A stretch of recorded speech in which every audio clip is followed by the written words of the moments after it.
यदि 17.7 pico coulomb आवेश 10 centimetre भुजा वाले घन के केंद्र पर रखा हो तो घन की प्रत्येक सतह से निकलने वाले वैद्युत फ्लक्स का मान ज्ञात कीजिए।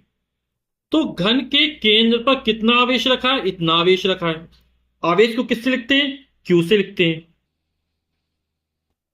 तो क्यू का मान दे रहे हमको 17.7 पिको और ये होगा कूलाम। ठीक है। और घन की भुजा की लंबाई स्मॉल एल और इसका मान हमको दे रहा, कितना दे रहा है? 10 सेंटीमीटर। हमें घन की प्रत्येक सतह से निकलने वाले वैद्युत फ्लक्स का मान ज्ञात करना है। तो पहले हम निकाल लेते हैं घन की सभी सतह से निकलने वाला कुल वैद्युत फ्लक्स कितना है। और ये कैसे निकलेगा? गॉस की प्रमेय लगानी पड़ेगी। और गॉस की प्रमेय क्या है कि किसी बंद काल्पनिक पृष्ठ या गॉसियन पृष्ठ से होकर गुजरने वाला कुल वैद्युत फ्लक्स यानी पाई इलेक्ट्रिक फ्लक्स उस पृष्ठ से परिबद्ध कुल आवेश Q का 1/ε0 गुना होता है, यानी पाई बराबर Q अपॉन एप्सिलॉन 0। ठीक। तो गॉस की प्रमेय से घन के संपूर्ण पृष्ठ से होकर गुजरने वाला कुल वैद्युत फ्लक्स पाई बराबर कितना? Q upon epsilon 0। तो यहां एप्सिलॉन 0 का मान कितना होता है?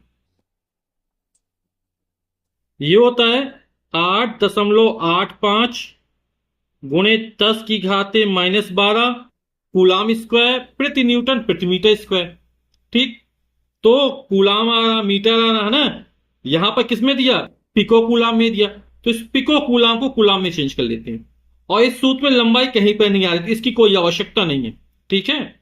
तो एक पिको कूलाम बड़ा कितना होता है? 10 की घाते -12 कूलाम। तो हो जाएगा 17.7 गुणे 10 की घाते -12 कूलाम। और इसको यदि मीटर में चेंज करें, इसकी आवश्यकता है, फिर भी चेंज कर लेते हैं। 10 गुणे 10 की घाते -2 मीटर हो जाएगा। ठीक है। 1 सेंटीमीटर बराबर 10 की घाते -2 मीटर या 1/100 मीटर। क्यू का मान रख देते हैं, कितना है? 17.7 गुणे 10 की घाते -12 कूलम। 10 की घाते -12 से 10 की घाते -12 कैंसिल हो जाएगा। और यहां पर 2 स्थान पर दशमलव, यहां 1 स्थान पर दशमलव है ना, तो दशमलव हटाते हैं, यहां 1 जीरो बढ़ जाएगा। हो जाएगा 1770/885।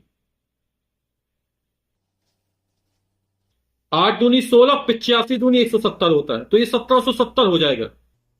यानी भाग कितनी बार जाएगा? 2 बार जाएगा। तो यहां पर आएगा 2। यहां पर पाई क्या है? वैद्युत फ्लक्स। और वैद्युत फ्लक्स का मतलब क्या होता है? न्यूटन मीटर स्क्वायर प्रति कूलम।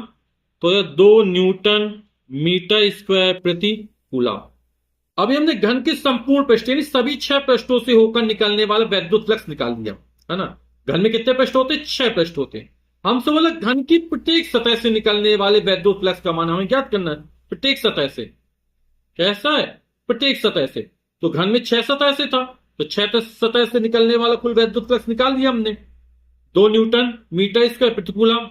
अब प्रत्येक सतह से निकालना है, और घन में 6 सतह होती है, तो क्या करेंगे? इसमें 6 का भाग कर देंगे, तो प्रत्येक सतह से कितना वैद्युत फ्लक्स गुजर रहा है उसका मान निकल आएगा। तो हमने घन की प्रत्येक सतह से गुजरने वाला जो वैद्युत फ्लक्स है वो फाई ई डैश मान लिया। तो कितना हो जाएगा? 1/6 फाई। जो संपूर्ण पृष्ठ से होकर गुजरने वाला वैद्युत फ्लक्स निकला, इसमें 6 का भाग करना है। तो 2 फाई का मान 2 है, बटे 6 कितना हो जाएगा? बराबर हो जाएगा 2 एकम 2, 1/3।